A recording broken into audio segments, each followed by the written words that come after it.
മത്തായി സുവിശേഷം 14-ാം അധ്യായം 31-ാം വാക്യം. കർത്താവ് ടെസ്റ്റ് നടത്തിയിട്ടാണ് വിളിക്കുന്നത് അല്പവിശ്വാസിയെ. യേശു ഉടനെ കൈനീട്ടി അവനെ പിടിച്ചു. അല്പവിശ്വാസിയെ, നീ എന്തിന് സംശയിച്ചു എന്ന് പറഞ്ഞു. ഇവിടെ പത്രോസിനെ കാര്യമാണ് വായിക്കുന്നത്. പത്രോസിനെ കുറിച്ച് പറഞ്ഞാൽ പത്രോസ് എന്തോ വിശ്വാസിയാ? മറ്റേനെക്കാട്ട് ഇച്ചിരൂടെ മെച്ചമുണ്ട്. മറ്റേ ഒട്ടും അനങ്ങിയ ഒരെണ്ണ ഫീരു. സ്തോത്രം.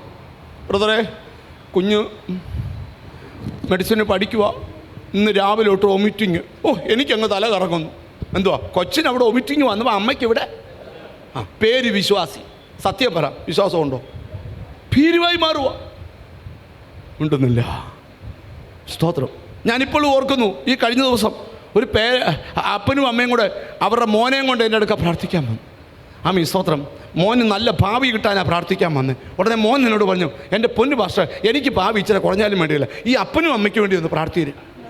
ഞാൻ ചോദിച്ചു അതെന്നാ? അപ്പോൾ എൻ്റെ പൊന്നു പാസ്റ്റർ, ഞാൻ കണ്ണൂർ വരെ ഒന്ന് പോയ വഴിക്ക് സ്വത്രം എൻ്റെ മൊബൈൽ അങ്ങ് ഓഫായിപ്പോയി. ചാർജർ സ്വത്രം എടുക്കാൻ മറന്നും പോയി. അടുത്തിരുന്നാലോട് ചാർജ് ചോദിച്ചപ്പോൾ അവൻ തന്നുമില്ല. ബ്രദറെ, സ്വത്രം 11 മണിയായപ്പോൾ അമ്മ തലകറങ്ങി വീണു. എൻ്റെ മോനെ കിട്ടുന്നില്ലേ? 12 അച്ഛന് ബോധക്ഷയം ഉണ്ടായി. 2 ഹോസ്പിറ്റലായിരുന്നു. രാവിലെ വന്ന് 43,000 രൂപ കെട്ടിയ 2 പുറത്തിറക്കി. ഒരു മൊബൈലെ ചാർജ് തീർന്നതാ. പേര് വിശ്വാസി. നിൻ്റെ ഈ ഞെട്ടലും ഈ വിറയലും ഈ ഭീരുത്വം ഒക്കെ ഒന്ന് മാറണം. നല്ലൊരു മിണ്ടുന്നില്ലല്ലോ. വെല്ലം എന്ന് പറയുമ്പം ദൈവത്തിന് സ്തോത്രം. സ്തോത്രം. വെല്ലം എന്ന് പറയുമ്പോഴത്തേക്ക് ഭീരുവായി മാറരുത്. ഇവിടെ അടുത്ത് നിങ്ങൾ ശ്രദ്ധിക്കണം. പത്രോസിനോട് പറയുക, എത്ര വിശ്വാസമേ ഉള്ളൂ? അല്പവിശ്വാസം. ആ കൂട്ടത്തിലായിരിക്കും ഇപ്പോൾ കൂടുതൽ ആൾക്കാർ. പത്രോസിൻ്റെ വിശ്വാസം, അല്പവിശ്വാസം എന്ന് പറയുന്നതെന്ന് കേൾക്കണം. നിങ്ങൾ എന്നെ ശ്രദ്ധിച്ചിരിക്കണം. ഞാൻ ആ ഭാഗം പറഞ്ഞ് അവസാനിപ്പിക്കുമ്പോൾ നിങ്ങൾക്ക് എന്താ അല്പവിശ്വാസം എന്ന് മനസ്സിലാവും. ഈ കർത്താവ് ശിഷ്യന്മാരെ പള്ളത്തെ കയറ്റി വിട്ടിട്ട് സ്വതന്ത്രം 3 യാമം കർത്താവ് സൈലൻ്റ് ആയിരുന്നു. ഈ ചില പ്രശ്നങ്ങൾക്കൊക്കെ നിൻ്റെ മേൽ അടിക്കാൻ ദൈവം ചില സമയം ഇട്ടിട്ടുണ്ട്. ആ സമയം കഴിഞ്ഞു കഴിഞ്ഞാൽ പിന്നെ ആ ശക്തി അവിടെ അനങ്ങത്തില്ല. അവർ നോക്കിയപ്പോൾ 4-ാം യാമത്തിൽ കടലിൻ്റെ മീതെ ഇന്ന് ഈ 3 യാമ ഒലച്ച തിരമാലകളെ ചവിട്ടി അമർത്തിക്കൊണ്ട് യേശു വരിക. ഞാനൊരു ദൂത് നിന്നോട് പറയാം. ഒരുപക്ഷെ ഇന്നത്തെ യോഗം നിൻ്റെ ജീവിതത്തിൻ്റെ 4-ാം യാമമായിരിക്കും. നിന്നെ ഒലച്ച കാറ്റുകളും നിന്നെ തകർത്ത കാറ്റുകളും നിന്നെ വെല്ലുവിളിച്ച താർത്തുകളും നിനക്കെതിരെ പൊങ്ങിയ തിരമാലകളും ഇനിയും പൊങ്ങാതെ വണ്ണം ഇതിനകത്ത് ദൈവകൃപ വ്യാപരിച്ചുകൊണ്ടിരിക്കുക. ഇത് നിന്റെ 4-ാം യാമമാ. നിന്റെ കാര്യത്തിൽ യേശു ഇറങ്ങുന്ന യാമം, നിന്റെ കാര്യത്തിൽ ദൈവം ചലിക്കുന്ന യാമം. നിങ്ങൾ ശ്രദ്ധിക്കണം. 4-ാം യാമത്തിൽ യേശു ക്രിസ്തു കടലിൻ്റെ മുകളിൽ കൂടെ എന്ത് ചെയ്തു? നടന്നു വരുന്നു. ആദ്യം കണ്ടപ്പോൾ അവർ പറഞ്ഞു, ദാണ്ട്രാ ഭൂതം വരുന്നു. കാരണം എന്നാണെന്നറിയോ? യേശു ഇന്ന് വരെ ഇവർ കണ്ട മെതേഡ് കടലിൻ്റെ മണ്ടയിൽ കൂടെ നടന്നിട്ടില്ല. കല്ലിൻ്റെയും മണ്ണിൻ്റെയും മേളിൽ കൂടെ നടന്ന യേശു വെള്ളത്തിൻ്റെ മേളിൽ കൂടെ നടക്കുന്ന കണ്ടപ്പം ഇവന്മാർ തന്നെ പറഞ്ഞു ഭൂതമാണ്. പക്ഷേ കർത്താവ് അടുക്ക വന്നപ്പോൾ മനസ്സിലായി കർത്താവാണ്. ഉടനെ പത്രോസ് പറയുക, കർത്താവ് നീയാണ്, ഞാൻ അങ്ങോട്ട്. പത്രോസ് ഇച്ചിരി വിശ്വാസമുള്ള ആളാ. വിശ്വാസത്തിൻ്റെ സ്റ്റെപ്പ് എടുക്കുന്ന ആളുവാ. പക്ഷെ ഒന്നേ എടുക്കത്തുള്ളൂ സ്റ്റെപ്പ്, പിന്നെ മുമ്പോട്ട് പോവുകയില്ല. കേൾക്കുന്നുണ്ട്. ഇന്ന് അങ്ങോട്ട് എൻ്റെ ബ്രദറെ വിശ്വസിച്ചോണ്ടേ പോവും. ഇന്ന് വീട്ടിൽ ചെന്ന ഉടനെ എല്ലാവരോടും വിശ്വാസം പറയുമെന്ന് പോകുന്ന വഴിക്ക് നിൻ്റെ കസിൻ നിപ്പുണ്ട്, അങ്ങോട്ട് പോകണ്ട, അവിടെ ഇച്ചിരി പ്രശ്നം കലുഷിതമാണ്, തൽക്കാലം ഞങ്ങളുടെ വീട്ടിലോട്ട് വന്നാട്ടെന്ന് പറഞ്ഞാൽ ശ്രദ്ധിക്കണം. ചിലർ പറയും, ഞാൻ അവിടെ വിശ്വസിച്ചോണ്ടാണ് വന്നേ പാസ്റ്ററെ, അങ്ങോട്ട് തിരിച്ച് വീട്ടിൽ വന്നപ്പം എൻ്റെ മോൾ ആയുസ് വിളിക്കാത്ത ചീത്ത ഇന്നലെ വീട്ടിൽ കടന്ന് വിളിക്കുന്നേ കേട്ടു. എൻ്റെ പൊന്നു ബ്രദറെ, ഞാൻ അങ്ങ് തകർന്നു പോയി. ഇവരുടെയൊക്കെ പേരാണ് ഞാനിതൊക്കെ പറയുമ്പോൾ എന്താ ചിലരൊക്കെ ഒരു ചെറിയൊരു മ്ലാനത പോലെ. എന്താ പറ്റി? നിങ്ങൾ ശ്രദ്ധിക്കണം.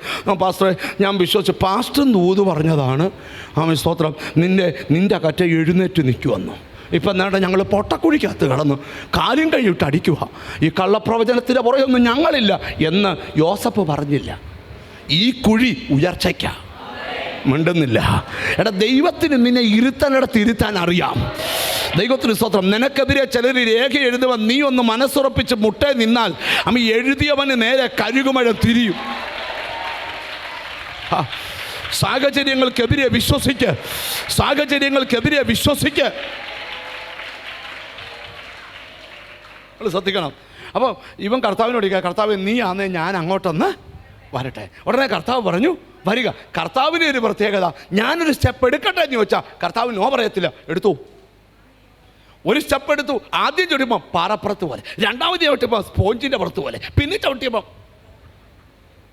ഉണ്ടെന്നില്ല. ബ്ലുന്ന് താഴോട്ട് പോകാൻ നേരത്ത് കർത്താവ് കൈ നീട്ടി അവനെ പിടിച്ചേച്ച് 2 സ്റ്റെപ്പ് വെച്ചവനെ അവാർഡ് തരാമെന്നല്ല പറഞ്ഞ്. എടാ അല്പവിശ്വാസിയെ. ചിലർക്ക് അന്യായ വിശ്വാസവും അന്യായ സംശയവും. ഇനി അത് ശരിയാണോ? ഈ പിശാചിൻ്റെ വലിയ തന്ത്രമാണ് നമ്മളെ വിശ്വസിക്കാൻ സമ്മതിക്കുകയില്ല.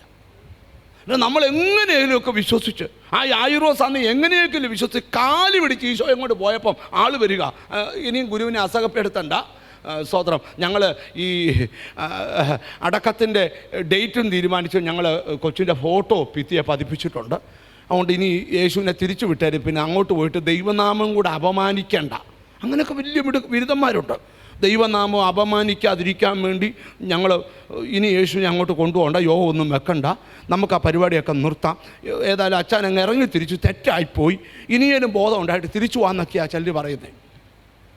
ഉടനെ യേശു പറയുക, ആ വാക്കൊന്നും നീ കാര്യമാക്കണ്ട, നീ എന്നെ വിശ്വസിക്കുക, നിൻ്റെ വീടിനകത്തെ വിലാപം നൃത്തമാകും, എന്നെ വിശ്വസിക്കുക.